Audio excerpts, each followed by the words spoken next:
de nous dans la sainteté, prêts pour l'enlèvement. Au nom de Jésus, nous avons prié. Amen. Et que tout le monde dise... Je souhaite bienvenue à tout le monde ce soir à notre étude biblique. Dieu merci pour ceux qui ont l'habitude de venir constamment. Et dans cette nouvelle année, nous venons commencer tout nouveau avec Dieu.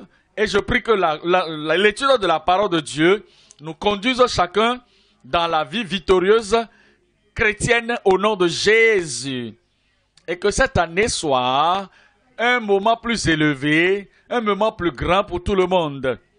Et n'oubliez pas d'amener les gens, de venir avec vos amis. Ne venez pas seuls. Faites de cela, faites tout pour que cela soit un devoir pour vous, que toutes les fois que vous venez à l'étude biblique, aux réunions de jeudi, même les dimanches, pour le culte d'adoration, vous venez avec des invités. Faites l'effort délibéré et le Seigneur vous bénira pour cela au nom de Jésus. Prions ensemble. Père, nous te bénissons pour ce soir, pour notre rassemblement. Nous te bénissons parce que l'envoi de ta parole amène la lumière. Nous prions, Seigneur, que tu illumines tout le monde, comme nous étudions ta parole ce soir au nom de Jésus. Bénis-nous et utilise-nous, que nous soyons des instruments de bénédiction pour d'autres personnes autour de nous. Merci, Seigneur, parce que je sais que tu nous as exaucés. Au nom de Jésus, nous prions. Que le Seigneur vous bénisse. Asseyez-vous. Nous allons venir dans Jacques, chapitre 1. Et nous venons dans l'étude numéro 2 ce soir.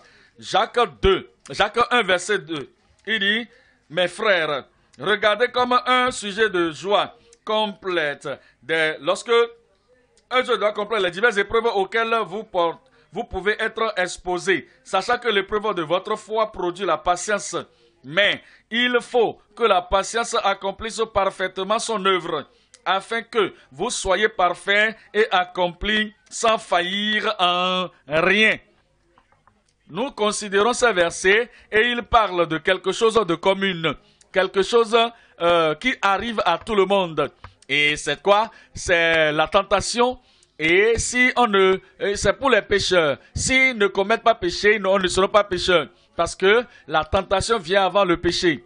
Et ainsi, les pécheurs ont la tentation, les croyants également ont la tentation. Parce qu'il dit ici, frères, il écrivait aux frères, les gens qui sont sauvés. Même les sauvés reçoivent des tentations.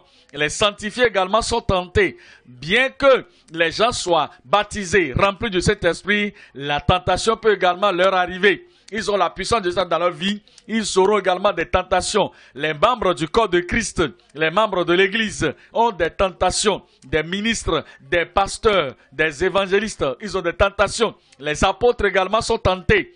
Tout le monde. Nous parlons de quoi? Même Jésus, le Seigneur Jésus, le capitaine de notre foi, le commandant de notre profession, l'apôtre de notre profession, le Fils de Dieu lui-même, avait été tenté. Il a eu des troubles et des tribulations, des épreuves. Mais il nous a montré le chemin, le modèle, la voie par laquelle nous allons passer pour devenir des triomphants, des vainqueurs. Et c'est pour cette raison que nous considérons l'étude numéro 2 de cette section en parlant du triomphe de la foi sur la tentation et les épreuves.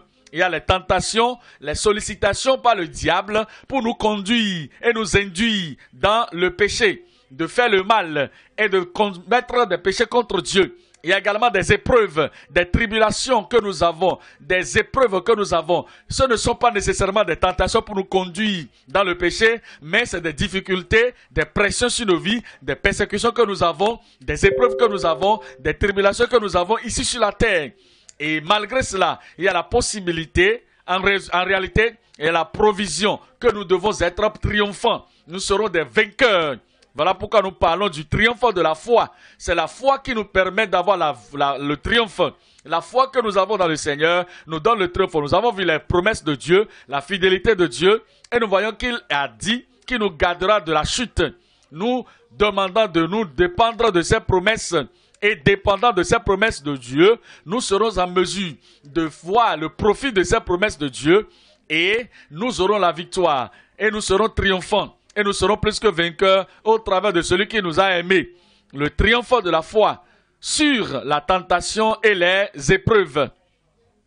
La tentation pour les jeunes, la tentation pour les jeunes adultes, la tentation pour les célibataires, la tentation pour les mariés, tentation pour les parents, tentation pour les enfants, tentation pour les professionnels, quel que soit le type de tentation, et à n'importe quel lieu que nous nous trouvons, le jour, la nuit, le matin, le soir, au cours des congés, des activités, la tentation dans tous les domaines, dans ce monde, c'est les tentations, des troubles, des tribulations, des épreuves. Mais nous devons nous réjouir parce que celui qui a fait que ceux qui nous ont dévancés ont pu traverser cette tentation avec la victoire, le même Dieu qui a déclaré « Je suis Dieu, je ne change pas », ce même Christ qui a dit « Je suis le même hier, aujourd'hui et éternellement », il a donné à ces gens de vaincre. Il vous donnera également de vaincre.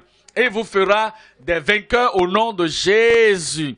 Le triomphe de la foi sur la tentation et les épreuves. Nous allons diviser l'enseignement en 3 parties. Quand nous venons dans ce passage numéro 1, la perception appropriée au moment des tentations. Nous devons comprendre correctement la tentation, comment cela est applicable à vous. En particulier, nous n'essayons pas d'avoir la perception appropriée afin de savoir comment conseiller les autres, comment enseigner les autres, comment les conseiller. Non. La charité bien ordonnée commence par soi-même. Donc, votre temple, c'est de ça nous parlons. Votre vie personnelle. Vous devez savoir comment avoir la victoire dans votre vie personnelle. Mais vous devez comprendre d'abord appropriément ce qu'est la tentation. Et lorsque vous serez dedans, vous allez comprendre correctement. Donc, numéro 2. La patience profitable. Nous avons lu à propos d'une patience dans le verset 3.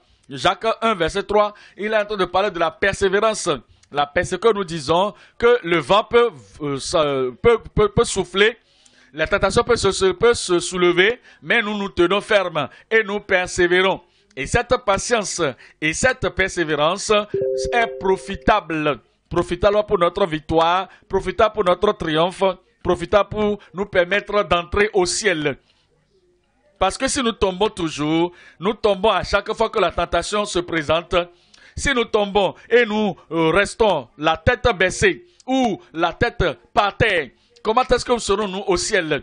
Alors, nous parlons de ce profit, de traverser victorieusement la tentation et cela nous conduit dans le ciel. Et numéro 2, c'est la patience profitable pour triompher des épreuves ou des tribulations.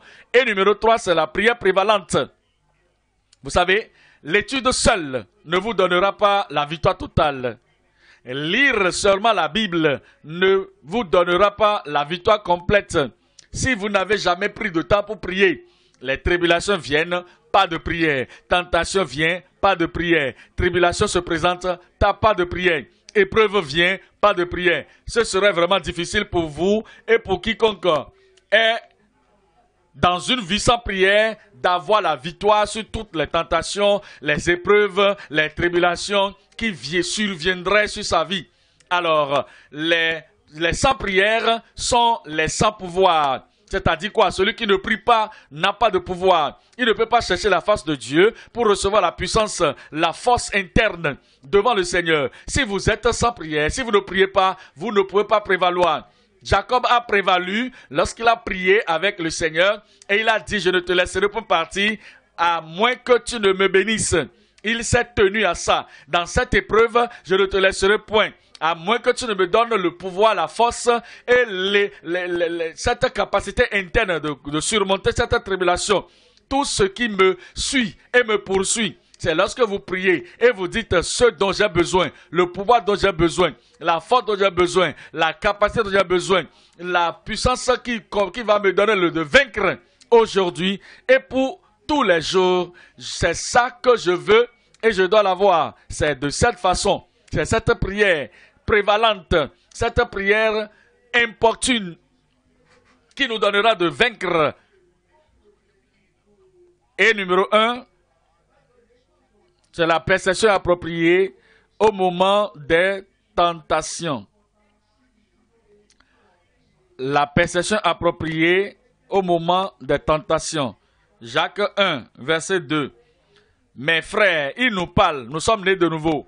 Mes frères, il nous parle, ceux qui sont convertis. consacrés, engagés au Seigneur. Mes frères, il parle aux gens comme lui. Je suis aussi frère du Seigneur Jésus-Christ. Je suis membre de l'Église, le corps de Christ. Et toutes les personnes éparpillées dans tout le monde entier. Je suis sauvé, tu es sauvé. Tu es sanctifié, je suis sanctifié. Tu es rempli de l'Esprit, je suis rempli de l'Esprit. Je suis engagé de tout ton cœur au Seigneur. Je le suis également. Je suis comme toi, tu es comme moi. Mes frères, regardez comme un sujet de joie complète les diverses épreuves auxquelles vous pouvez être exposés lorsque vous tombez, ou bien lorsque vous êtes vous faites face à de différents niveaux de tentation. Nous devons apprendre une leçon ici parce que les fois que les tentations viennent, nous pleurons. Lorsque les tentations viennent, les épreuves viennent, nous pleurons. Nous versons des larmes.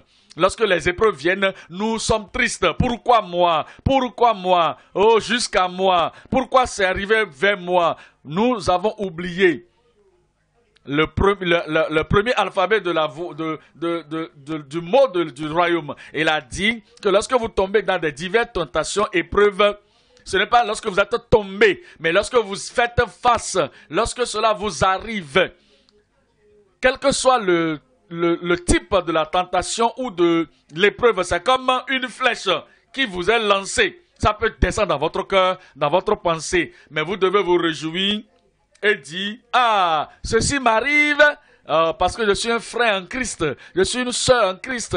Cela m'arrive, c'est parce que je suis un enfant de Dieu, et cela m'arrive parce que je connais le Seigneur. Et tu dois regarder à tes épreuves, à ta tentation, et dire, si je n'étais pas chrétien, cela ne me serait pas survenu. Et si je n'étais pas un enfant de Dieu, un conquérant, cela ne me serait pas parvenu. Alors, si mon nom n'était pas inscrit dans le livre de vie au ciel, Satan ne serait pas en train de faire tant d'efforts pour me terrasser ou pour m'atteindre. Je me réjouis, pas parce que Satan est actif. Je ne suis pas en joie parce que la tentation m'arrive, non, mais plutôt ce qu'ils font me rassure que je suis enfant de Dieu. Et cette joie d'être enfant de Dieu va me dépasser et me submerger. Alors, frères, comptez cela comme une joie complète. Les diverses épreuves auxquelles vous pouvez être exposés. Donc, nous parlons de la prescription appropriée au moment des tentations. Et nous allons subdiviser cela en 3 sections. Numéro 1. La reconnaissance personnelle des diverses tentations des croyants. Section 2. La résistance prompte aux tentateurs du commencement. Et numéro 3, c'est la patience profitable, comment appelle-t-on? Je parle de la repentance pratique aux tentations mortelles pour les cœurs brisés. Donc, le 1 parlait de la reconnaissance des diverses tentations personnelles. Donc, ça veut dire quoi? Lorsque cela vous arrive, vous devez reconnaître que voici la tentation. Si vous ne reconnaissez pas comment vous allez placer cela dans la balance nécessaire et savoir que ceci, ce n'est pas juste pour l'amusement. Ceci, ce n'est pas venu pour que les gens viennent attirer mon attention. Non, ça là, c'est la tentation. C'est lorsque vous reconnaissez cela, lorsque vous découvrez cela personnellement dans votre vie, que vous avez cette reconnaissance personnelle des diverses tentations qui surviennent aux croyants. C'est en ce moment que vous allez vaincre. Et vous allez vaincre. 1 Pierre 1, verset 6. 1 Pierre 1, verset 6. C'est cela, ce qui vous fait votre joie. Quoique maintenant, puisqu'il le faut, vous soyez attristés pour un peu de temps par diverses épreuves. C'est comme si ces chrétiens de l'Ancien Testament, j'allais dire, de l'Église primitive, n'étaient pas des chrétiens superficiels. Ce n'étaient pas des chrétiens de nom. Ils étaient de vrais chrétiens, de vrais croyants. Regardez ce que l'apôtre Pierre dit ici. Il dit, c'est à cela. C'est ce qui fait votre joie. Quoique maintenant. Mais pourquoi aujourd'hui les croyants, les chrétiens pentecôtistes, évangéliques, ou les chrétiens de dernier temps, si c'est un peu d'eau qui passe sur eux, ils vont commencer par pleurer. Ils vont commencer par jeûner, prier. Un peu de renfrognement de la mine du diable, ils commencent par pleurer. Qu'est-ce qui m'arrive? Pourquoi ceci m'arrive? Pourquoi je suis dans ceci? quelques petites paroles contre eux. Les gens font contre eux, vont dire, oh, jusqu'à moi, pourquoi ils me font ceci, pourquoi ils me font cela. Et leur joie est partie, leur joie se perd. Et il dit que les croyants qui nous ont dévancés, ils sont en train, ceux qui ont vécu maintenant dans la fin des temps, il dit que vous devez vous réjouir grandement maintenant parce que votre tristesse est pour peu de temps. La tentation ne sera pas pour toujours. La tentation, l'épreuve ne sera pas pour toujours. Ça ne va pas durer l'éternité. Il dit maintenant, c'est juste maintenant. Maintenant, puisqu'il le faut, vous soyez attristés pour un peu de temps par diverses épreuves. Diverses épreuves. De poids d'épreuves. Ceci est lourd. Ceci est en train de me briser. Mais il dit, malgré tout, réjouis-toi, parce que cela vient de diverses manières. Verset 7. Afin que l'épreuve de votre foi, c'est à propos de cela que c'est venu. Nous sommes dans la foi, nous vivons dans la foi, nous croissons dans la foi, nous progressons dans la foi. C'est à cause de cela que cela se présente. Et Satan ne veut pas faire ou laisser faire les gens qui croissent dans la foi. Satan n'est pas d'accord qu'ils évoluent. Voilà pourquoi il envoie sa cohorte, il envoie ses gens, il envoie ses flèches, pour qu'il envoie les tentations, les épreuves, les tribulations pour votre foi. Il dit, de votre foi plus précieuse que l'or périssable. Il dit que l'or est périssable, mais votre foi ne périt pas, qui cependant est éprouvé par le feu. Ça c'est l'or. L'or est éprouvé par le feu. C'est comme si la tentation venait et vous allez voir que c'est le feu qui est en train de brûler. Avez-vous jamais vu des gens crier ou rire au milieu du feu? Oui, Shadrach, Meshach, Abednego. Jésus était avec eux, quelle que soit la tribulation, la tentation, l'épreuve, la difficulté, le trouble, ils se sont réjouis dans le Seigneur. Il dit maintenant que est pour résultat la louange, la gloire et l'honneur lorsque Jésus-Christ apparaîtra. Le verset 8, il dit, lui que vous avez fait, vous avez sans l'avoir vu, lui que vous aimez sans l'avoir vu. Ceci est en train de parler des croyants comme nous. Parce que Pierre avait vu le Seigneur, Jacques avait vu le Seigneur, Jean, André, tout le reste, les 12, ils ont vu le Seigneur. Mais voici des gens maintenant comme vous et moi, nous n'avons pas vu le Seigneur dans le physique. Malgré cela, nous savons qu'il a sauvé notre âme. Je sais qu'il est vrai. Je sais qu'il est là. Je sais qu'il vit. Et il vit toujours. Bien que nous ne l'avons pas vu, mais nous l'aimons. En qui vous croyez, sans le voir encore. Vous réjouissant d'une joie ineffable et glorieuse. Cette année sera une année de joie. Lorsque la pluie va tomber, vous aurez la joie. Lorsqu'il y aura la pluie, il n'y aura pas de pluie, ce sera le soleil, vous aurez la joie. Lorsque les gens vous sourissent, vous aurez la joie. J'ai perdu votre bon amen.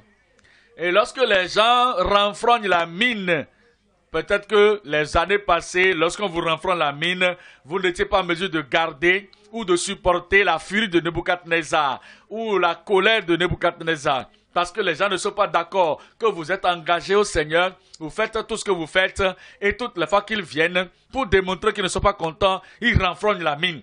Ils ne sont pas contents que vous êtes chrétien, ils ne sont pas contents que vous êtes un croyant, et ils se mettent à vous dédaigner, et vous perdez votre joie. C'était dans le passé, mais aujourd'hui, nous allons garder cette joie. Vous garderez votre joie. Il dit, réjouissez-vous, vous réjouissant d'une joie ineffable et glorieuse. 1 Corinthiens chapitre 10, 1 Corinthiens 10 verset 12. 1 Corinthiens 10, 12. Ainsi donc, que celui qui croit être debout prenne garde de tomber. Il dit, c'est parce que la tentation peut venir à tout moment. Ne marchez pas les yeux aveugles, les yeux fermés, et avec la confiance en soi.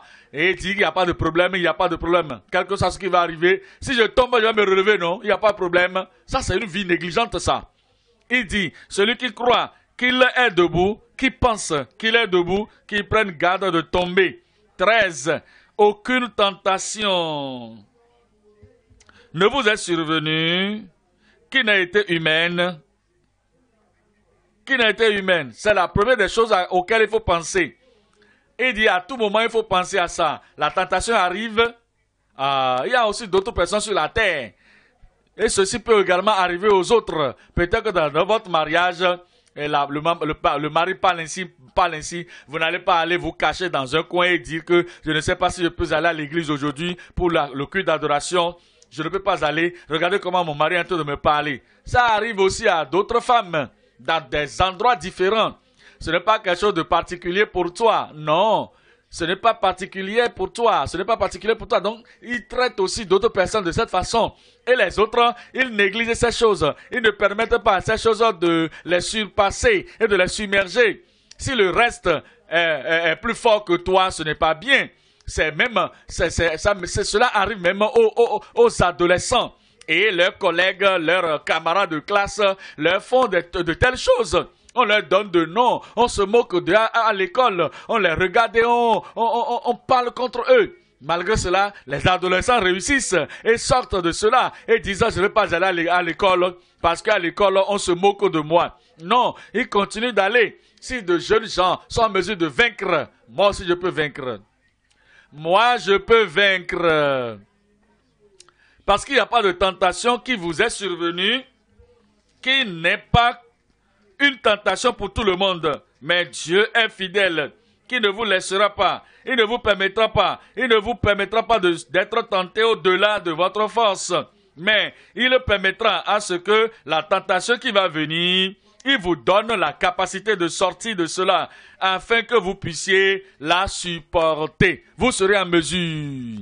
Vous allez surmonter. Vous allez vaincre. Vous aurez la victoire. Et vous n'allez pas être en train de tomber, sauter, tomber, et être craintif, rétrogradant tous les jours. Non. Vous savez, il y a des gens qui s'appellent chrétiens. Le dimanche, ils sont chargés à l'église. Mais le lundi, peut-être qu'ils sont chargés à l'église, mais le mardi, comme il n'y a pas d'église pour tout le monde, ils retournent dans la même situation. Et ceux contre lesquels ils étaient chargés, les citations qu'ils avaient eues le dimanche ou le lundi, ou même le jeudi, ils retournent au bureau, ils retournent dans la communauté, durant la semaine, ils tombent encore, et ils reviennent. Mais leur bataille, c'est toujours là. Leur batterie est en train de se vider à tout moment. Ils perdent la force à tout moment. Mais pour nous autres, le Seigneur est à côté de nous. Et le Seigneur est avec nous. Il se tient là debout avec nous. Dans toute tentation, nous vainquons au nom de Jésus. Il fait le chemin pour que nous puissions surmonter. Il fait la voie, le moyen d'en sortir, afin que vous puissiez la supporter. Verset 14, c'est pourquoi mes frères bien-aimés, fuyez l'idolâtrie. Nous voyons maintenant 1 Timothée 6, 1 Timothée 6, 9. 1 Timothée 6, verset 9. Il dit, mais ceux qui veulent s'enrichir tombent dans la tentation, dans le piège. Voici des tentations que les gens s'attirent eux-mêmes. Ils invitent cette tentation eux-mêmes. Ils ont quelque chose en eux, dans leur cœur. Et ils ont cette envie, ce désir et cette convoitise de s'enrichir par tous les moyens. Et à cause de cela, à cause de ceux qui sont de poursuivre, et ils ne veulent pas laisser partir, ils tombent dans des pièges et dans la tentation, et dans beaucoup de tourments, beaucoup d'égarements.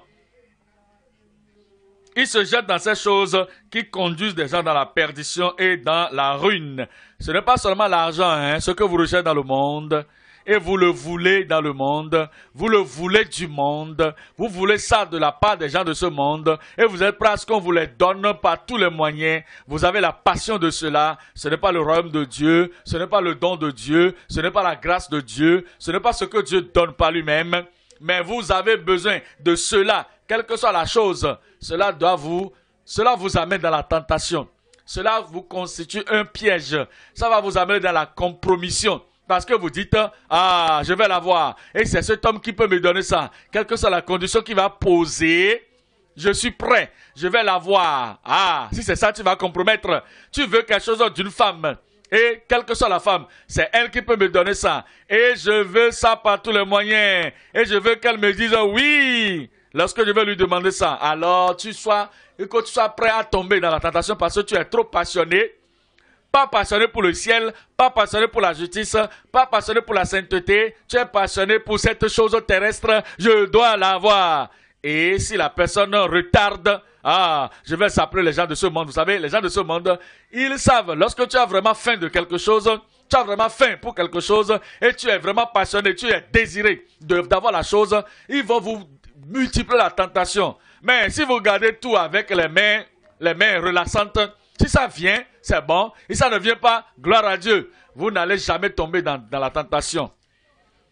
Verset 10, il dit, car l'amour de l'argent est une racine de tous les maux, et quelques-uns, en étant possédés, se sont égarés loin de la foi, et se sont jetés eux-mêmes dans bien des tourments. La section 2, il parle de la résistance prompte contre les tentateurs déviants au début. C'est très important. Au début. C'est-à-dire quoi? Lorsque vous regardez un serpent qui est en train de sortir de la terre, comme un ver de terre, le début là, vous pouvez briser cela en même temps. Vous prenez votre bout et vous triturez cela, vous pressez cela et ça va mourir. Mais si vous laissez cela au début, ça va commencer par grandir, croître, et ceci peut devenir un grand danger, un poison dangereux, une vipère qui peut vous prendre la vie. La tentation au début, quand ça vient, n'attendez pas à regarder à ce que cela grandisse, ou n'attendez pas à nourrir cela, ou cajoler cela. Non, la tentation au début, à son début, lorsque cela apparaît, c'est le moment où vous devez tuer cela rapidement. Nous voyons 1 Pierre 5, verset 8. 1 Pierre 5, verset 8. Il dit, soyez sobres, veillez. Votre adversaire, le diable, ça c'est le tentateur. Votre adversaire, le diable, comme un lion rugissant, rôde, cherchant qui il dévorera. Qui sont ces gens qu'il va dévorer? C'est les gens qui ne sont pas sobres. Les gens qui ne sont pas veillants, vigilants, les frivoles, les négligents, les charnels, les joueurs au jeu, ils jouent au jeu, les joueurs à loterie avec leur vie. Voyez-vous, ils font les jeux de hasard. Voyez, vous ne pouvez pas être un comédien et être un vainqueur. Et être vraiment une personne sérieuse et dire que vous allez réussir. Vous êtes non sérieuse. Et la tentatrice ou le tentateur vient. Vous savez, toutes les fois qu'il vient ou qu'elle vient, nous pensons à la tentation, nous pensons à la fornication, à l'adultère. Oui, c'est terrible. Mais il y a des gens qui veulent juste faire des jeux avec votre vie ou votre conviction. Et si vous êtes une personne frivole, vous êtes une personne superficielle, un chrétien de nom, ça va vous prendre par surprise. Vous êtes déjà à terre avant de savoir que vous êtes à terre. Mais si vous êtes sobre, si vous êtes vigilant, si vous surveillez correctement, si vous êtes observateur, observatrice, et vous savez que votre cœur est ici, votre pensée est ici, votre vie est là, et vous devez garder cela. Toutes les fois, vous veillez, vous regardez avec les yeux pointus. Et c'est ça. Lorsque la chose commence par sortir de terre, avec ces gens qui sont vraiment en train de faire le jeu de hasard avec votre vie, vous allez leur dire non. C'est en ce moment, le début, quand ça commence par venir, vous allez dire non, ça ne peut pas être. Vous n'êtes pas comme moi, je ne suis pas comme vous. Il semble que vous êtes superficiel. Vous êtes un homme de ce monde, une femme de ce monde, mais moi j'ai quelque chose qui va m'amener au ciel. Et vous voulez m'arracher ça? Jamais. Parce que je suis engagé, je suis consacré et j'ai tout donné au Seigneur. Ça c'est l'homme, ça c'est la femme qui va vaincre. Soyez sobres, vigilants, veillants, parce que votre adversaire, le diable, comme un lion rugissant, rôde, cherchant qui il va dévorer. Verset 9, il dit, ce qu'il faut faire, résistez-lui avec une foi ferme. Résistez-lui avec toute l'énergie que vous avez reçue. Résistez-lui avec toute la vigilance que vous pouvez démontrer. Résistez-lui avec toute la force. Il dit, résistez-lui avec une foi ferme. Vous êtes debout dans la foi et vous lui résistez. Ce n'est pas que vous êtes tombé par terre, non. Vous résistez à la tentation, au tentateur, parce que les tentations sont dangereuses. Les tentations sont dangereuses et le tentateur est un danger. C'est trop grave. Lorsque vous laissez cela, ça va vous prendre à l'improviste. Alors c'est pour cela qu'il dit, vous devez vous lui résister, sachant que les mêmes souffrances sont imposées à vos frères dans le monde. La section 3. La section 3, nous parlons de la repentance pratique des tentations mortelles avec le brisement. Les tentations mortelles avec le brisement. Il y a des tentations qui tuent les gens ou qui comment on va dire maintenant plutôt, ce n'est pas seulement que c'est venu pour vous induire ou vous inciter dans le péché, mais la chose vient même jusqu'à tuer l'avertissement qu'on vous a donné, que vous avez reçu de par le passé. Cela est mortel. Lorsque quelque chose arrive, par exemple, et la chair est en train d'attirer cette chose vers vous, la chair est en train d'accepter cela, la chose rentre dans votre tête et cela tue votre pensée. Vous oubliez même les avertissements que vous avez reçus auparavant. Vous oubliez toutes les paroles de Dieu que vous avez entendues auparavant. Vous oubliez la consécration, l'engagement, les promesses que vous avez faites auparavant à Dieu, à votre genou, sur votre genou, et vous dites, ça ne va pas arriver. Je ne me donnerai pas à cela encore. Et la tentatrice vient, ou le tentateur vient, ou la tentation arrive. Vous êtes mort, vous êtes mort. Vous n'avez pas la sensation de ce que quelque chose se passe. Vous êtes déjà mort. Un état de mort ne peut pas, vous êtes dans un état mort. Et cela vous empêche d'être éveillé. Donc, voyez, dans votre brisement, vous allez venir vers le Seigneur maintenant. Ce n'est pas que, oui, ok, Dieu, je m'excuse, hein, et tu souris. Non, je m'excuse, j'ai encore fait cela, hein. Tu es un homme, tu es un Dieu, oh, miséricordieux. Tu n'es pas brisé. Tu vas faire encore la chose, tu vas répéter encore la chose, tu vas manger encore la chose, tu vas boire encore la chose, parce que tu n'es pas brisé. Et la repentance, ce n'est pas pratique. La repentance, ce n'est pas profond dans votre cœur. Ce n'est pas aussi profond comme Dieu le désire. Et Dieu n'a pas vu que vous vous brisez loin de cette chose. Regardez 2 Corinthiens.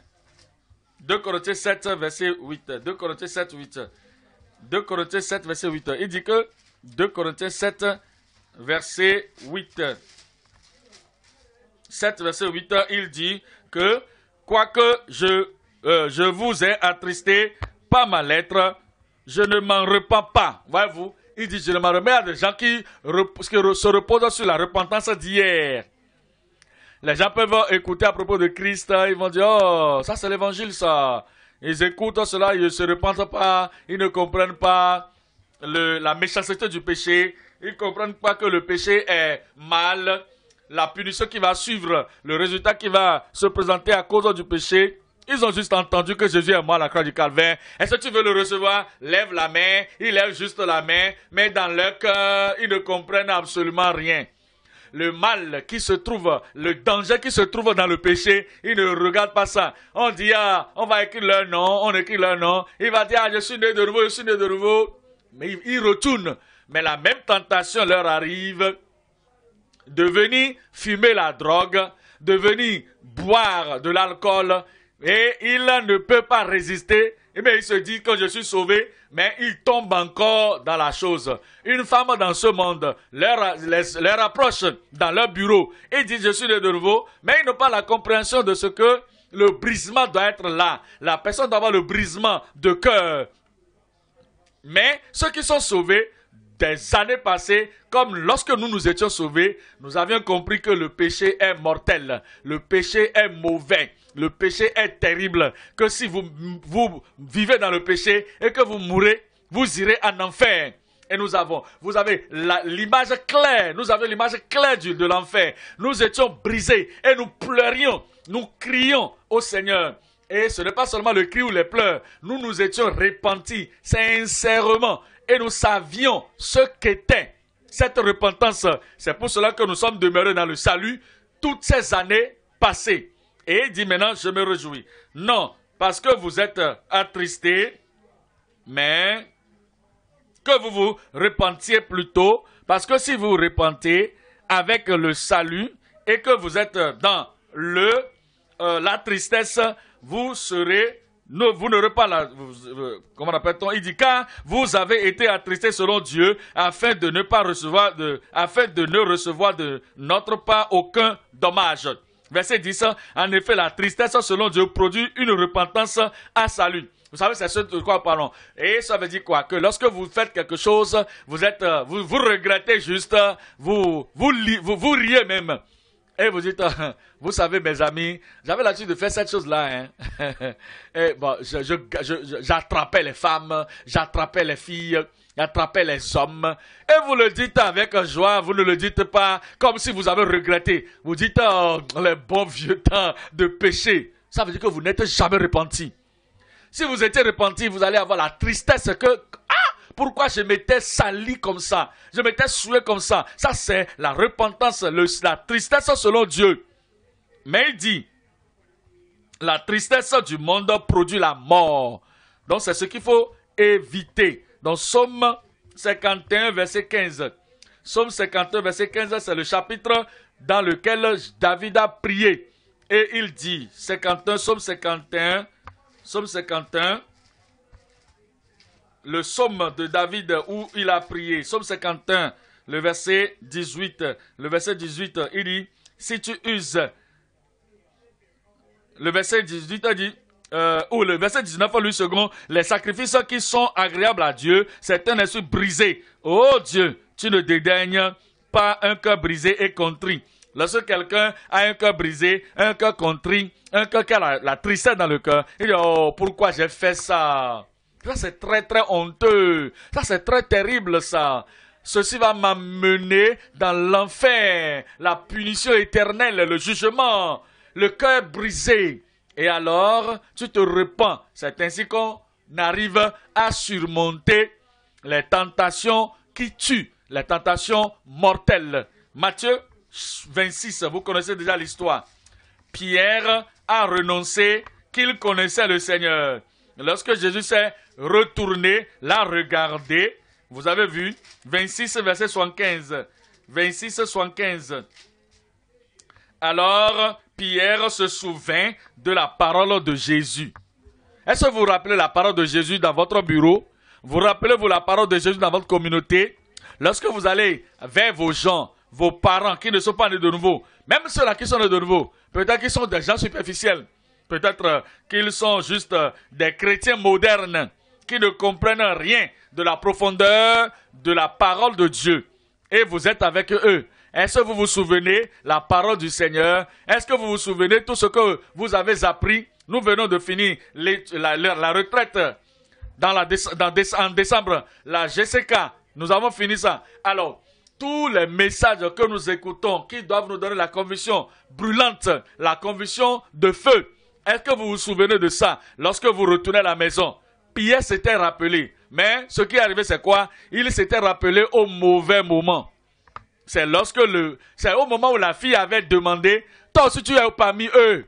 Il devait se rappeler pour dire, je ne peux pas rejeter le Christ. Il devait accepter. Mais il a oublié. C'est le moment où il devait se rappeler. La deuxième personne est venue, la tentation est venue encore. Il a rejeté le Seigneur. Il a renié le Seigneur. La troisième fois, il a renié le Seigneur. Et c'est lorsque Jésus s'est retourné maintenant pour le regarder, qu'il s'est rappelé de sa parole.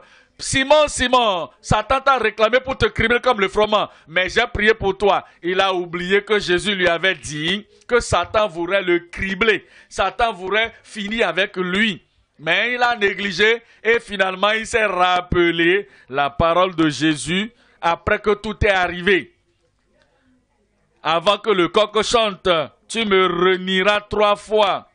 Et étant sorti, il pleura amèrement. Ce n'est pas seulement pleurer, verser des larmes de crocodile. Il ne pleurait pas pour impressionner qui que ce soit. Il ne pleurait pas pour démontrer à quelqu'un qu'il voulait la sympathie des gens. Non, il a pleuré parce qu'il a découvert qu'il a fait ce qu'il ne devait pas faire. Et il a pleuré amèrement. C'est un tel brisement de cœur. C'est une telle sorte de repentance qui fait sortir quelqu'un du péché et l'amène dans la vie du Sauveur. Le point numéro 2, Nous parlons de la patience profitable pour triompher des épreuves. Jacques 1, verset 3. Sachant que l'épreuve de votre foi produit la patience. L'épreuve, le test de votre foi produit la patience. Lorsque nous lisons les Écritures, nous regardons les Écritures, nous devons comparer ça à notre vie personnelle. Avez-vous traversé les tribulations auparavant? Oui. Les épreuves auparavant? Oui. Les défis auparavant? Oui. Est-ce que votre foi a été tentée auparavant, éprouvée auparavant? Oui. Ok. Maintenant, la question suivante est celle-ci. Est-ce que cela produit la patience dans votre vie? La persévérance dans votre vie? Est-ce que cela a mené une sorte de force en vous que les gens vont voir et dire? C'est comme si ce frère a évolué, hein? Il s'est amélioré. Il n'était pas aussi impatient. Il n'est plus aussi impatient comme avant. Il n'est plus aussi impulsif comme auparavant. Il n'est plus aussi confiant en soi comme auparavant. C'est comme si l'épreuve qu'il a traversée là, c'est comme si ce qui lui est arrivé là, cette soeur-là, c'est comme ce qu'elle a traversé là, lui a donné une autre capacité de se tenir. Elle n'est plus comme elle était. Elle n'est pas aussi... maintenant, là, tout est différent. Maintenant, elle n'est plus aussi pressée comme avant.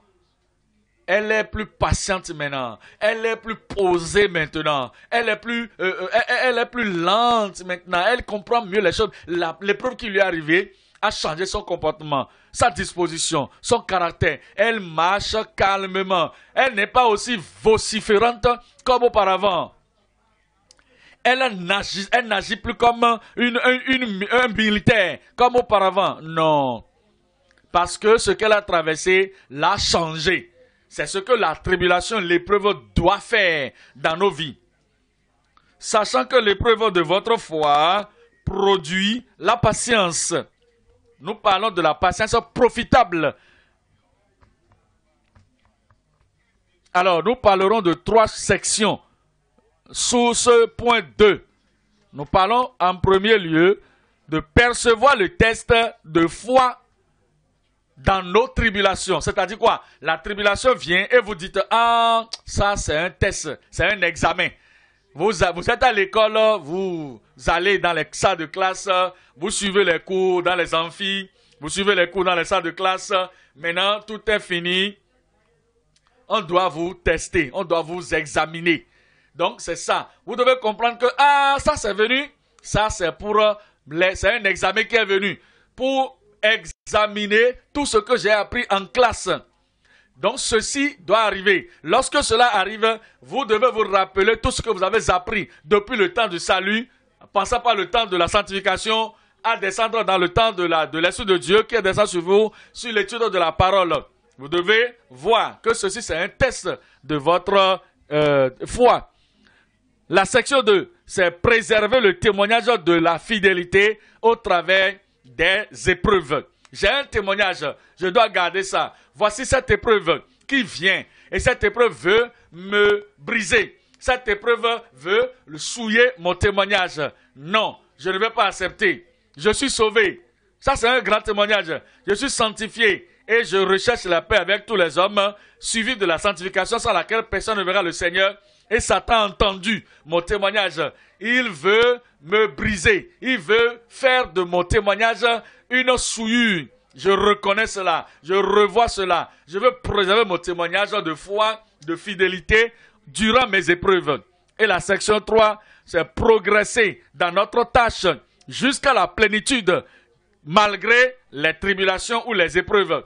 Avant que les épreuves ne viennent, vous étiez en train de galoper. Vous étiez en train de viser la montagne, le sommet de la montagne. Et vous étiez en train de dire, je vais aller là-bas, j'y parviendrai, j'y parviendrai. Maintenant, l'épreuve est venue, il n'y a plus de progrès, les épreuves sont venues, on ne peut plus faire ce qu'on avait promis de faire, ce qu'on a consacré nos vies à faire. Non, non, non.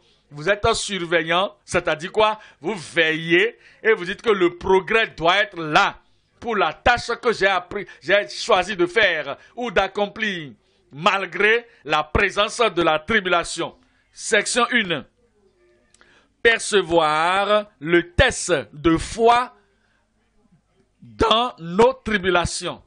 1 Pierre 1, verset 7. 1 Pierre 1, verset 7. Que l'épreuve de votre foi, plus précieuse que l'or périssable, l'or périssable. Pensez aux gens qui minent l'or et ils prennent l'or, ils le mettent dans le feu et le feu brûle jusqu'à ce que cela se fond. Ils se font, l'or se fond, ils voient même leur image dans le liquide. Et après cela, ils vont mettre ça dans des boîtes et lui donner la forme qu'ils désirent.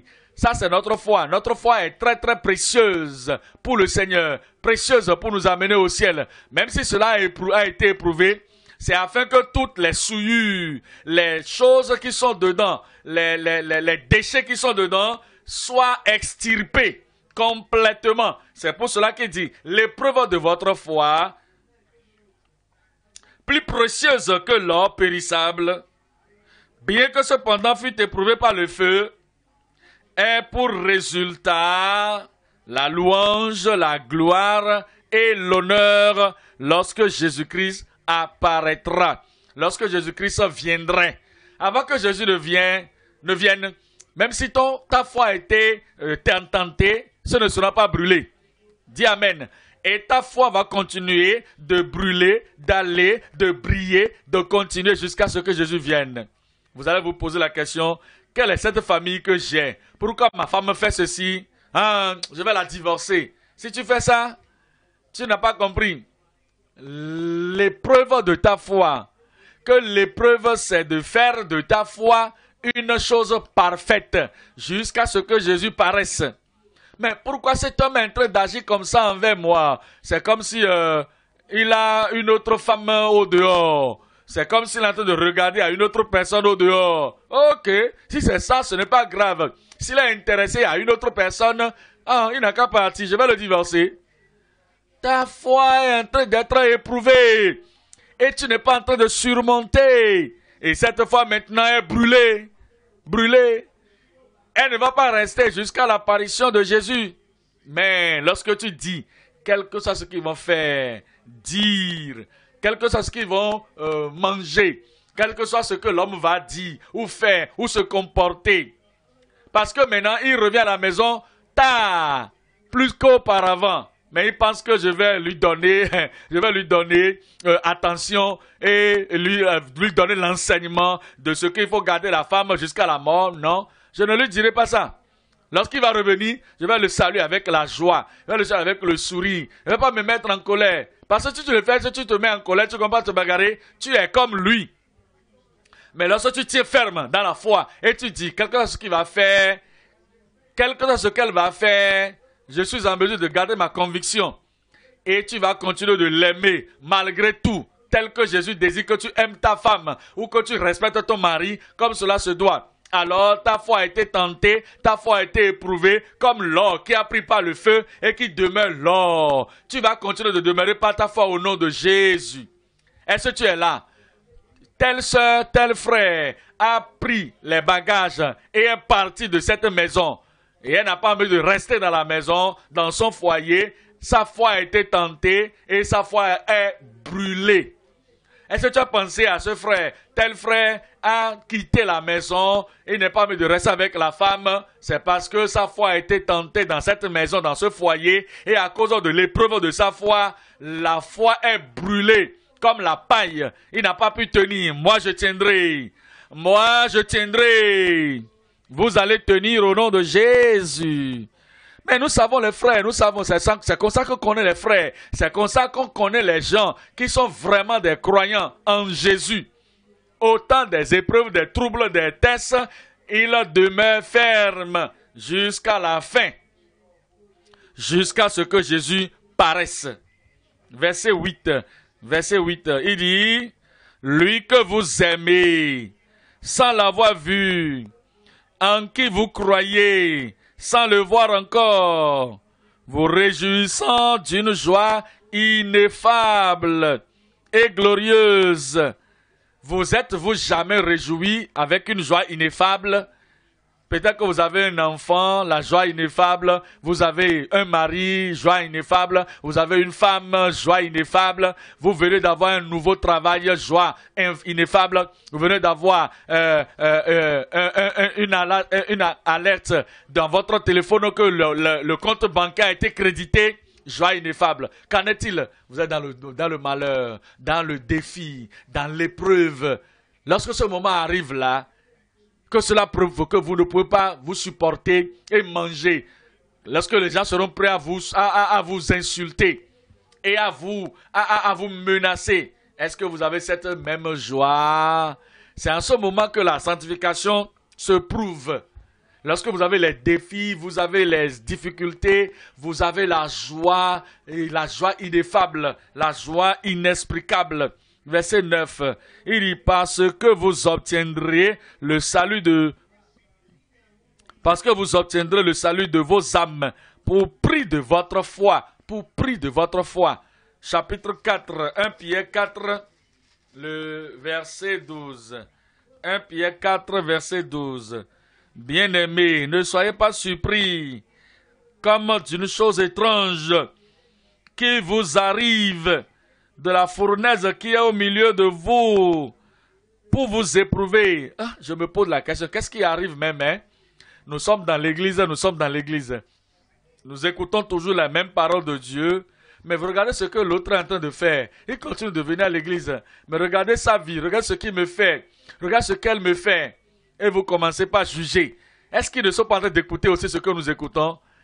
Regardez comment le pasteur prêche tout son cœur, le pasteur prêche toute sa vie, mais ces gens continuent de faire ceci. Tu es en train de te battre, Que même si tu viens à l'église, tu espères que les gens puissent être comme ça, Regardez comment ils sont en train d'agir. Tu es en train de te battre. Mais il dit, frère, considérez cela, pas que cela c'est une chose étrange, les épreuves qui vous arrivent. Verset 13. Réjouissez-vous, au contraire, de la part que vous avez aux souffrances de Christ, afin que vous soyez aussi dans la joie et dans l'allégresse lorsque sa gloire apparaîtra. 14. Si vous êtes outragés pour le nom de Christ, vous dites, Dieu merci, je suis sauvé. Dieu merci, je vis la vie victorieuse. Dieu merci, parce que je n'ai pas quelque chose de dette sur mon cou. Je n'ai pas de propriété de quelqu'un ou bien de l'argent de quelqu'un dans ma poche. Je mène la vie qu'il faut. Je suis au-dessus des reproches. Malgré cela, ceci t'arrive. Si vous êtes outragé pour le nom de Christ, tu vas dire, qu'est-ce que j'ai fait? Je me suis examiné. J'ai examiné ma vie, mon attitude, tout ce qui me concerne. J'ai tout regardé. Je n'ai rien fait de mauvais. Mais on m'outrage. À cause de ça, tu es souffrant et tu es triste. Et tu as la tête baissée. Tu renfrognes la mine. Tu n'associes plus avec personne. Plus de socialisation avec qui que ce soit. Le bien que je fais, le plus je fais le bien, le plus je m'approche avec l'amour de Christ, le plus je m'outrage. Tu n'as pas la bonne attitude. Il dit ici, vous êtes outragés pour le nom de Christ, vous êtes heureux. Ce n'est pas que vous êtes triste. Ce n'est pas que vous avez la nuit renfrognée. Ce n'est pas que vous allez vous isoler. Ce n'est pas que vous allez planifier de faire le mal. Oh, c'est bon. Comme j'ai fait le bien, ils ont fait ceci. Je crois que ce qu'ils espèrent de moi, c'est que je leur rends le coup. Je vais leur rendre le coup. Alors, regarde-toi, tu vas perdre ta foi. Il dit, mais heureux vous êtes, parce que l'Esprit de gloire, l'Esprit de Dieu repose sur vous. Que nul de vous, en effet, ne souffre comme meurtrier. Amen. Verset 15. Il dit, que nul de vous, en effet, ne souffre comme meurtrier ou voleur ou malfaiteur ou comme s'ingérant dans les affaires d'autrui. Verset 16. Mais si quelqu'un souffre, un croyant, femme, homme, souffre comme un chrétien, est-ce que les chrétiens souffrent aussi? Bien sûr, nous souffrons les persécutions. Oui, nous souffrons les mauvaises interprétations. Nous souffrons des malcompréhensions. Nous souffrons de la vie charnelle des gens. Nous souffrons de la vie enfantine des gens. Vous avez les gens enfantins là, les gens qui ne réfléchissent pas correctement, ils ne pensent pas à leur action avant d'agir. Ils veulent juste se plaire à eux-mêmes. Ils veulent plaire à leurs pensées, plaire à leur vie. Et le résultat c'est quoi? Nous gardons notre fermeté et nous gardons notre terre. Si quelqu'un souffre comme un chrétien, qu'il n'en ait pas honte et que plutôt il glorifie Dieu à cause de ce nom. Quel nom? Le nom chrétien. Vous allez glorifier Dieu. La section 2, nous parlons de la préservation de votre témoignage de fidélité au travers des tribulations. Durant les tribulations, vous devez préserver le témoignage que vous aviez donné de par le passé. Depuis que j'ai connu le Seigneur, par la grâce de Dieu, je vis constamment. Il faut garder le témoignage là. Garde ça durant tes épreuves. Depuis que j'ai connu le Seigneur, gloire à Dieu, il n'y a pas de vie doublante. Il n'y a pas de vie double dans mon cœur. Quel que soit ce qui arrive, que ce soit l'argent, que ça vienne ou pas, si c'est l'argent souillé, je rejette toujours. Je ne suis pas intéressé à l'argent au point où je vais souiller mes mains. Est-ce que c'est le témoignage que vous étiez en train de donner? Autant de troubles maintenant, autant de l'épreuve maintenant, vous avez un travail maintenant et vous avez tout autour de vous. Gardez le témoignage. Je ne suis pas aussi pressé d'avoir des choses auprès des gens pour perdre ma vie, pour perdre ce que je fais, pour mépriser ce que je fais. Je ne suis pas prêt, je ne suis pas en train de rechercher les flatteries pour jouir de ce que les gens disent. S'ils disent quelque chose, est-ce que quelque chose est mauvais dans ça? Ils vont te mettre en haut lorsque tu sais que tu n'es pas là. Mais tu as tellement faim. Tu as tellement faim d'être flatté que lorsque les gens disent tu es content. Non, tu perds ton témoignage. Tu dois garder ton témoignage. On va dire, il méprise ça. Cela ne lui dit rien. Il n'a pas sa pensée là-bas. Cela ne lui dit absolument rien. Quel que soit ce qui arrive, il garde son témoignage.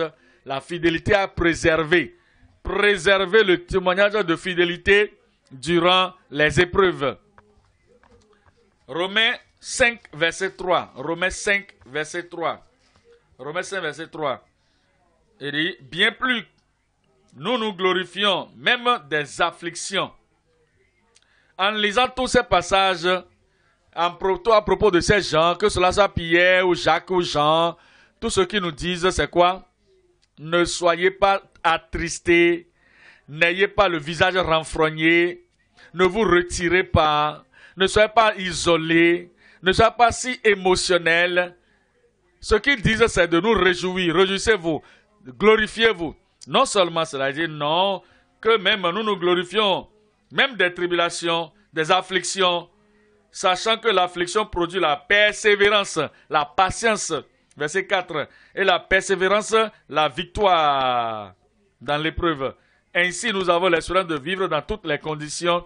Nous avons l'espérance de vivre dans toutes sortes de temps ou de moments avec toutes sortes de personnes. Et nous avons la capacité de vivre la vie chrétienne. Nous pouvons être avec un Judas ou avec Shadrach, Meshach, Abednego. Nous menons la vie qu'il faut mener. Nous pouvons être à Babylone. Les choses seront différentes à Babylone. Nebuchadnezzar peut se lever et nous menacer et dire des choses. Malgré cela, nous continuons constamment sur le chemin que nous avions choisi et nous aurons ainsi l'expérience dans tous les états de vie, dans toutes les situations de vie, dans tous les domaines de la vie, et nous savons ce que nous devons faire, quelle que soit la personne avec laquelle nous vivons. Depuis que vous êtes chrétien, Peut-être que vous avez vécu avec des gens avec lesquels vous êtes familier, et après cela, vous êtes allé ailleurs, et les gens là-bas, vous ne les connaissez pas, vous ne comprenez personne, et personne ne vous comprend. Comment pourront-ils comprendre? Parce qu'ils n'ont pas compris le vœu que vous avez fait, la consécration que vous avez faite, l'engagement que vous avez fait, parce qu'ils ne comprennent pas ce que vous avez fait auparavant. Ils marchent par la vue, mais vous marchez par la foi. Ils peuvent venir pour vous injurier et vous blesser. Mais vous avez l'expérience. Ajoutez sur l'expérience à tout moment. Quel que soit ce qui arrive. Et la patience produit l'expérience. Et l'expérience produit l'espoir. Et le verset 5 dit, et l'espérance ne trompe point. Parce que l'amour de Dieu est répandu dans nos cœurs par le Saint-Esprit qui nous a été donné. La section 3, c'est de progresser dans nos tâches jusque dans la plénitude malgré les tribulations, malgré les afflictions. Il nous a donné une tâche. Nous devons progresser jusque dans la plénitude. On ne va pas s'arrêter mi-chemin et dire « Oh, ces épreuves-là sont trop. J'essaie de blesser. J'étais blessé, j'essaie de panser mes plaies. J'essaie de me relaxer pour revoir les choses un peu et de voir comment... Donc, je ne peux rien faire maintenant. J'arrête mon progrès. » Non, il dit, nous continuons de progresser dans notre tâche jusque dans la plénitude, malgré la présence des afflictions, des épreuves, des tribulations. Regardez Actes chapitre 20, Actes 20, verset 24. Actes 20, verset 24. Il dit au verset 24 ce qui suit. Il dit, mais je ne fais pour moi-même aucun cas de ma vie, comme si elle m'était précieuse. Non. Vous pensez, ils pensent dans leur vie, ils parlent de leur vie, l'estime de soi, le respect personnel. Oui, je suis chrétien, mais, écoutez-moi, je dois protéger mon estime de soi. Je dois protéger le respect de soi. Et bien, si je venais à rencontrer quelqu'un qui ne démontre pas ce respect envers moi, et il me méprise, il me minimise, je dois défendre ça. Non, Paul dit non. Toutes ces choses qui se font, ça ne me dit rien, absolument rien. Et je ne considère pas ma vie comme si mon honneur, mon estime de soi, mon respect de soi, comme si cela m'était précieuse, pourvu que j'accomplisse ma course avec joie. La joie, la joie, la joie encore. L'apôtre Paul dit que si je commence par regarder à ces choses, je regarde leur visage, je regarde leurs actions, je commence par regarder cela, je peux être encore en train de marcher ou faire les choses, courir ici et là, mais ce ne serait pas avec la joie. L'apôtre Paul dit que n'importe quoi dans ces choses, rien de ces choses ne m'a bougé. Et je ne vais pas considérer ces choses comme cela m'était précieuse, parce que je veux finir ma course avec joie. Et le ministère que j'ai reçu du Seigneur Jésus, d'annoncer la bonne nouvelle de la grâce de Dieu. Je prie que cette même attitude et état d'esprit, que le Seigneur nous les donne au nom de Jésus. 2 Corinthiens 4, le verset 1. 2 Corinthiens 4, 1. C'est pourquoi, ayant ce ministère, reçu ce ministère, selon la miséricorde qui nous a été faite, nous ne perdons pas courage. Nous ne perdons pas courage. L'apôtre Paul dit, moi, que tout le monde connaît, j'ai persécuté l'Église. J'ai fait beaucoup de choses contre l'Église, contre le nom de Christ. Et que même il a vu tout ceci, il m'a pardonné, il m'a sauvé. Ça aurait été beaucoup fait. Mais il m'a sauvé, il m'a sanctifié, il m'a donné le baptême dans le Saint-Esprit, le pouvoir de faire son travail. Il m'a appelé dans le ministère. Moi que tout le monde connaît. J'ai reçu ce ministère. Et j'ai ce ministère. Je ne me décourage pas.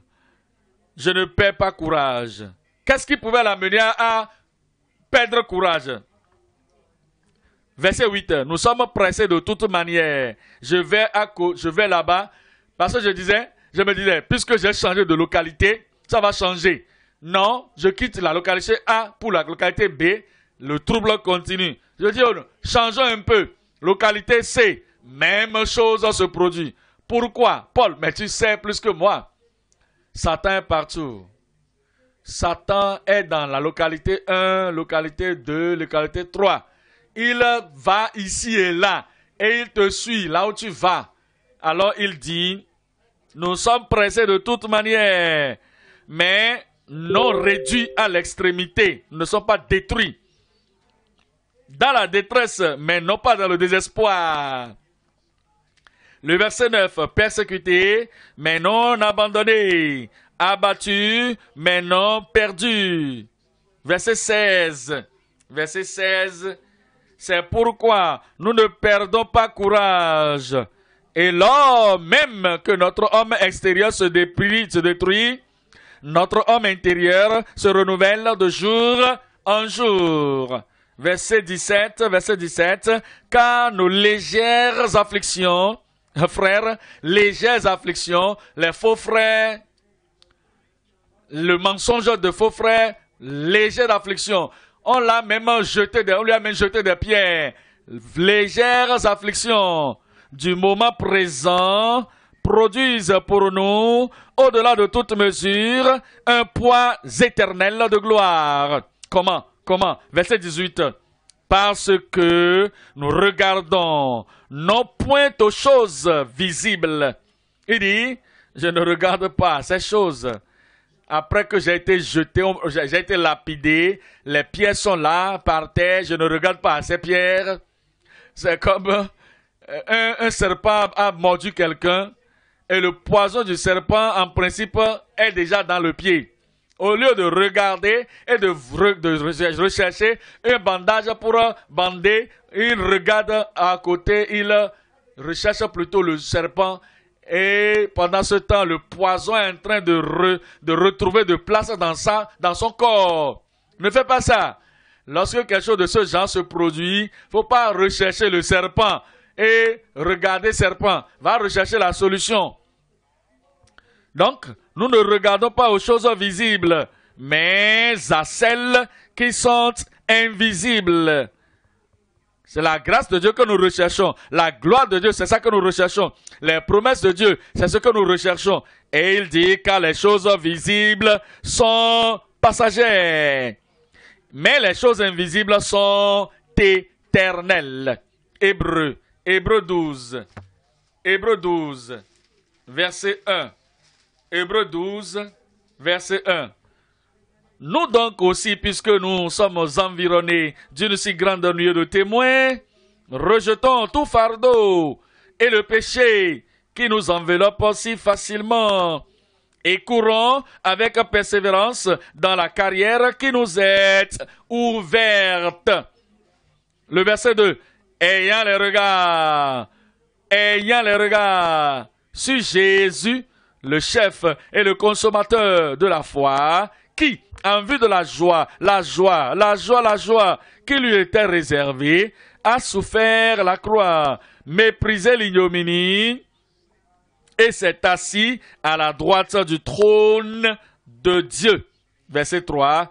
Considérez en effet celui qui a supporté contre sa personne une telle opposition, contradiction de la part des pécheurs. C'est les mêmes pécheurs qui existent encore. Les choses négatives qu'ils ont dites, ils l'ont dit pour démontrer qu'ils ont contrarié le Seigneur. Mais Jésus a tout supporté. La contradiction ou bien l'opposition de la part des pécheurs, afin que vous ne vous lassiez point, l'âme découragée. Verset 4. Vous n'avez pas encore résisté jusqu'au sang en luttant contre le péché. Pas encore fait. Alors, verset 14. Recherchez la paix avec tous et la sanctification sans laquelle personne ne verra le Seigneur. Verset 28. C'est pourquoi, recevant un royaume inébranlable, montrons notre reconnaissance en rendant à Dieu un culte qui lui soit agréable, avec piété et avec crainte. Le point numéro 3, nous allons considérer à présent la prière prévalente des triomphants sur les tribulations. Revenons dans Jacques, chapitre 1, le verset 4. Mais il faut que la patience accomplisse parfaitement son œuvre, afin que vous soyez parfaits et accomplis sans faiblir en rien, ne manquant de rien. 3 sections encore dans cette partie. C'est le perfectionnement patient de notre foi contre les tribulations. Numéro 2, c'est la prévalence de prière, de foi au-dessus de toutes les tribulations. Et numéro 3, c'est la proclamation objective de foi, méprisant les tribulations. Alors, numéro 1, c'est-à-dire qu'il faut faire patiemment notre foi contre les tribulations. Il dit dans Jean 16, 33. Jean 16, 33. Il dit, verset 33, je vous ai dit ces choses afin que vous ayez la paix en moi. Vous aurez des tribulations dans le monde. Dans le monde, vous aurez des tribulations. Pourquoi Dieu doit-il permettre cela? Dans le monde, pourquoi on doit avoir des tribulations? Vous savez, notre constitution est telle que si le monde est cool, si le monde est calme, si le monde est gentil, si le monde est reconnaissant, si le monde est compréhensif, alors nous avons la tendance de retourner encore dans le monde. Il m'aime. Ah, il faut que j'aille vers eux encore. Il prend soin de moi. Il me loue. Il me flatte. Il me supporte. Alors nous nous oublions. Alors Dieu a permis à ce que le monde soit le monde. Et lorsque le monde vous envoie son côté et vous essayez de les aimer, vous essayez d'être comme eux, on vous avertit pour te dire, ah, il y a la tribulation dans le monde, il y a les épreuves dans le monde, cela te ramène dans la prière, cela doit te ramener au Seigneur. Il est dans le monde, vous aurez des tribulations, mais prenez courage. Pourquoi? J'ai vaincu le monde. Il a vaincu le monde. Votre monde en particulier essaiera de vous presser, de vous avoir et de vous presser jusqu'à faire sortir de vous les bonnes choses et vous démontrer leur vraie couleur. Et je dois dire non, je ne pense pas que je dois rester ici. Je ne pense pas que je vais passer plus de temps ici. Il faut que je retourne à la prière, retourne dans ma chambre, retourne au trône de grâce. Parce qu'au dehors là-bas, il y a trop de feu qui brûle. Il y a trop de tribulations là-bas. Et nous devons revenir vers le Seigneur. Et avec le Seigneur, nous avons le triomphe. Section 2. Prévaloir par la prière de foi sur toutes les tentations ou les tribulations. Acte 14, verset 22. Acte 14, verset 22. Verset 22. Fortifiant l'esprit des disciples, les exhortant à persévérer dans la foi. Persévérer dans la foi et disant que ce n'est pas beaucoup de tribulations qu'il nous faut entrer dans le royaume de Dieu. Le Dieu de ce monde ne laissera pas les choses faciles pour vous de dire, oh, vous voulez aller au ciel, non? Ok, tu es tel frère, non? Vas-y seulement. Tu veux aller au ciel? Ah, ça c'est bien. Et moi, je n'ai pas l'opportunité d'aller au ciel. Et toi, tu veux aller dans cette cité dorée? Moi, je n'ai pas la possibilité d'aller dans la gloire. Ah, je t'envie, hein, mais il faut partir. Je te laisse partir. Satan ne va jamais faire ça. Il va rendre cela aussi dur que possible, aussi difficile que cela puisse être. Parce qu'il sait, tu es né de nouveau avec la joie, tu es sur le chemin en voyage pour la gloire. Il va amener les choses. Il va les amener. Et pourquoi l'apôtre dit qu'il console l'âme des frères pour dire qu'il doit continuer dans la foi. Et que nous devons être sûrs que c'est dans beaucoup de tribulations que nous allons traverser pour rentrer dans le royaume de Dieu. Moi, j'entrerai. Romains 8, verset 35. Romains 8, 35. Qui nous séparera de l'amour de Christ? sera la tribulation, la première des choses qu'il a mentionnées. Il a dit qu'il y a des choses qui essaieront de nous séparer de Dieu. Les choses qui vont essayer de nous séparer, faire des efforts pour nous séparer de l'amour de Christ, de l'amour de Christ. Il dit, sera-ce la tribulation, ou l'angoisse, ou la persécution, ou la faim, ou la nudité, ou le péril, ou l'épée. 36. Selon qu'il est écrit, c'est à cause de toi qu'on nous met à mort tous les jours, qu'on nous regarde comme des brebis destinées à la boucherie. Verset 37, mais dans toutes ces choses, nous sommes plus que vainqueurs. Dans toutes ces choses, ce n'est pas en dehors de ces choses. Dans toutes ces choses, au milieu des tribulations, les persécutions, les nécessités, les besoins, tout ce qui vient sur notre chemin, dans tout cela, nous sommes plus que des vainqueurs au travers de celui qui nous a aimés. 38. Car j'ai l'assurance, je suis persuadé que ni la mort, ni la vie, ni les anges, ni les dominations, ni les choses présentes, ni les choses à venir. 39. Ni les puissances, ni la hauteur, ni la profondeur, ni aucune autre créature ne pourra nous séparer de l'amour de Dieu manifesté en Jésus-Christ notre Seigneur. Rien ne vous séparera du Seigneur. Section 3, la proclamation objective de la foi méprisant les tribulations. C'est-à-dire quoi? Vous méprisez les tribulations et vous décidez de proclamer la foi qui sauve. La foi qui prépare les auditeurs pour le ciel. Vous devez proclamer cela fidèlement, objectivement. Et vous devez maintenant mépriser, minimiser les tribulations, les tentations, les épreuves. Actes chapitre 26, verset 16. Actes 26, 16. Il dit, lève-toi, tiens-toi debout, parce que je te suis apparu à cause de cet objectif. Rappelez-vous toujours pourquoi Jésus vous est apparu. Rappelez-vous toujours pourquoi devez-vous avoir le message du salut et que vous êtes sauvés. Un objectif est là.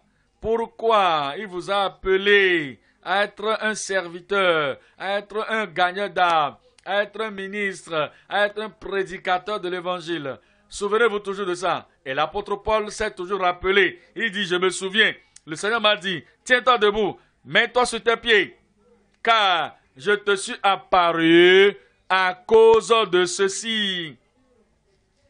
Pour faire de toi un ministre et un témoin des choses que tu as vues et des choses que je te donnerai connaissance après. Donc, dans lesquels je t'apparaîtrai. Verset 17, je t'ai choisi du milieu de ce peuple et du milieu des païens vers qui je t'envoie. Verset 15. Verset 18, afin que tu leur ouvres les yeux pour qu'ils passent des ténèbres à la lumière et de la puissance de Satan à celle de Dieu, pour qu'ils reçoivent par la foi en moi le pardon des péchés et l'héritage avec les sanctifiés. 19. En conséquence, roi Agrippa, je n'ai point résisté à la vision céleste. Il m'était apparu, je l'ai entendu, il m'a donné une commission. Ce que je devais faire, de proclamer la foi qui va sauver les gentils, les païens. Quelle que soit la tribulation, je l'ai méprisé. Quel que soit, ô roi Agrippa, je n'ai pas été résistant à la vision céleste. La même grâce que l'apôtre a reçue, il vous donnera au nom de Jésus. Et la même ferveur, la même passion, la même fortitude, la même persévérance, suivant le Seigneur, proclamant la foi que l'apôtre Paul avait reçu, avec l'objectif donnant au Seigneur ce qu'il devait recevoir, que le Seigneur vous l'accorde au nom de Jésus. Tenez-vous debout et prions le Seigneur ensemble. Ce qu'il vous a enseigné ce soir, amenez ça à Dieu dans la prière. Est-ce que c'est la tentation? La grâce de Dieu est là, suffisante pour vous. Est-ce que c'est les tribulations, les afflictions? La grâce de Dieu est là, suffisante pour vous. Quelle que soit la chose, la grâce est présente. Invoquez le Seigneur et dites, Seigneur, tu as aidé d'autres personnes. Tu vas m'aider aussi. Qu'est-ce que vous avez entendu aujourd'hui? Qu'avez-vous appris aujourd'hui? Amenez cela à Dieu dans la prière. Ayez la perception appropriée de la tentation que vous avez. Soyez vigilants. Soyez sobres. Et ne prenez pas les choses à la légère. La perception appropriée. Autant de tribulations, autant de tentations. Est-ce que vous savez que les tentations viennent aux croyants? Le savez-vous? Est-ce que cela ne peut pas être profitable dans une persévérance profitable? Votre patience, vous devez être triomphant dans votre tribulation. Parlez à Dieu. Priez-lui. Recevez la force, recevez la puissance, recevez la fortitude par laquelle vous allez pouvoir réussir et vaincre. La prière prévalente donne la victoire. Priez et réclamez les promesses de Dieu. Il a donné aux autres la réussite, le succès, et il vous donnera également. C'est une tentation commune qui arrive à tout le monde, à tous les hommes. Mais il fait toujours la voie pour échapper.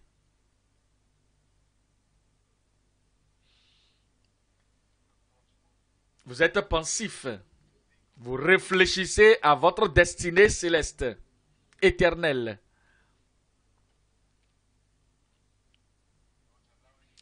Vous n'allez pas permettre à aucune tentation de vous arracher la vie éternelle.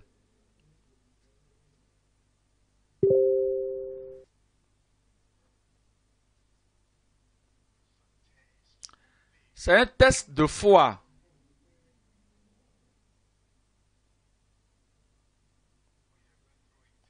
Lorsque vous passez un test, vous devez vous concentrer. Votre pensée ne doit pas se vagabonder. Vous devez regarder le test de la foi, de la tribulation, et vous devez vous réjouir. Vous n'allez pas de ci et là avec un visage très long, un visage moribond, vous isolant. Étant seul et se ségréguer, éviter les gens.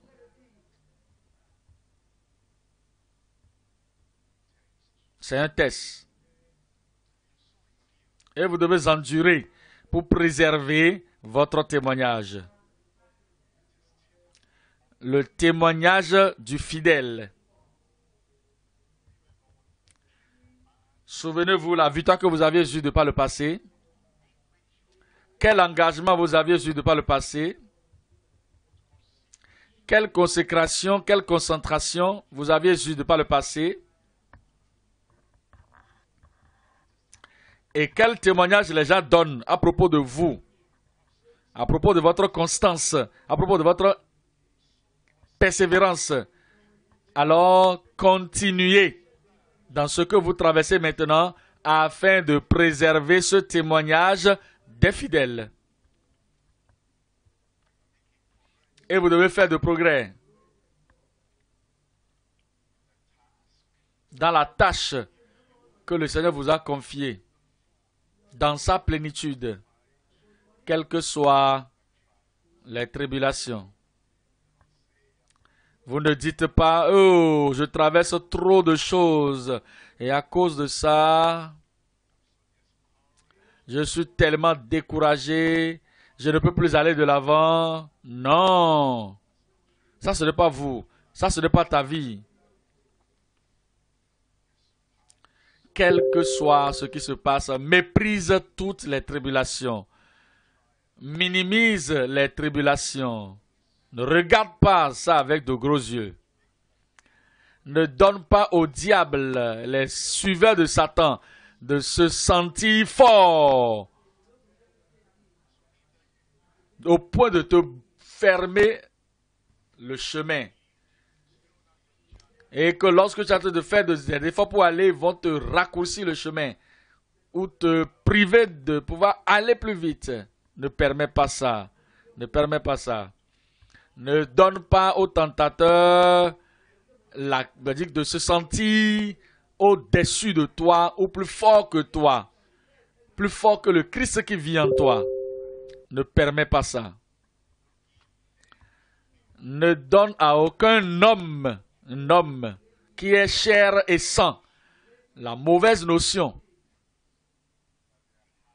qu'ils sont plus élevés, plus forts que le roi des rois, le Seigneur des seigneurs qui vit en toi.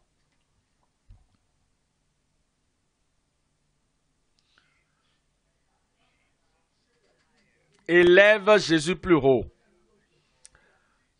que le Dieu de ce monde. Patiemment, tu dois parfaire ta foi, augmentant ta foi, croissant dans ta foi, contre toutes les tribulations. Et tu vas prévaloir par la prière de foi au-dessus de toutes les tribulations et toutes les souffrances. Quand est-ce que c'était la dernière fois que tu as souri à la tempête? Quelle est la dernière fois où tu as souri, tu as ri du tentateur ou de la tentatrice? Quelle est la dernière fois que tu as exhibé la joie, l'excitation, la joie, l'allégresse, le bonheur, la vie heureuse en étant en face de la tribulation? Quelle est la dernière fois où tu as eu la joie inexprimable au milieu des tribulations?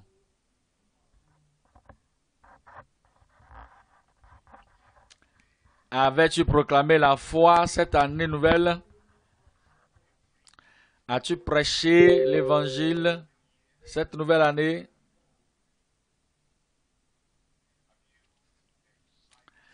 As-tu, avec excitation, avec joie, déclaré l'évangile cette nouvelle année?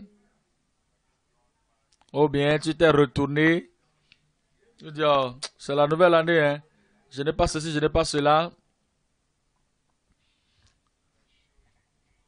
Et tu es en train de porter un visage souffrant, un visage affligé devant le diable.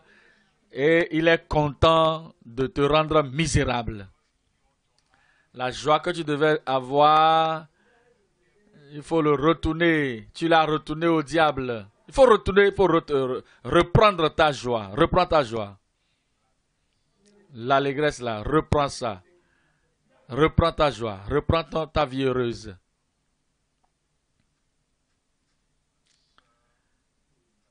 Et c'est le Seigneur joyeusement. Proclamant l'évangile. Faisant le suivi des convertis. Servant le Seigneur avec joie. Ne permets pas à cette femme non croyante de se sentir plus fort que toi au point de te faire pleurer. Tu reviens de l'église et tu viens d'écouter un message très excitant de la parole du Seigneur et la femme pécheresse, la femme non croyante va penser t'arracher la joie que tu venais d'avoir de ton cœur. Ne lui permets pas de se sentir triomphante au-dessus de toi. Sois content. Lorsque tu regardes des choses qui ne peuvent pas se voir et tu méprises, tu minimises, les choses qui sont visibles. Ne permet jamais à l'homme incroyant de penser qu'il est si puissant et par son propre attitude qu'il peut être aussi troublant au point de te faire oublier la joie que tu venais de recevoir dans la maison de Dieu. Ne permets pas à n'importe quel homme mortel, femme mortelle, d'avoir la mauvaise notion qu'il peut faire quelque chose pour t'arracher la joie, l'allégresse du Seigneur loin de ton cœur. Vis avec la joie. Vis avec l'allégresse. Vis.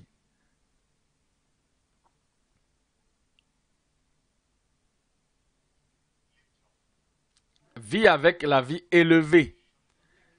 Et élève la consécration que tu fais au Seigneur. Amène ça plus haut que toute circonstance de ta vie. Au nom de Jésus, nous prions. Le Seigneur vous a exaucé. Père, nous te bénissons, nous t'apprécions. Merci pour nous avoir appelés dans la foi. Merci pour notre salut. Merci pour notre expérience dans le Seigneur. Nous demandons, Seigneur, que la joie du salut demeure avec toutes les âmes sauvées au nom de Jésus.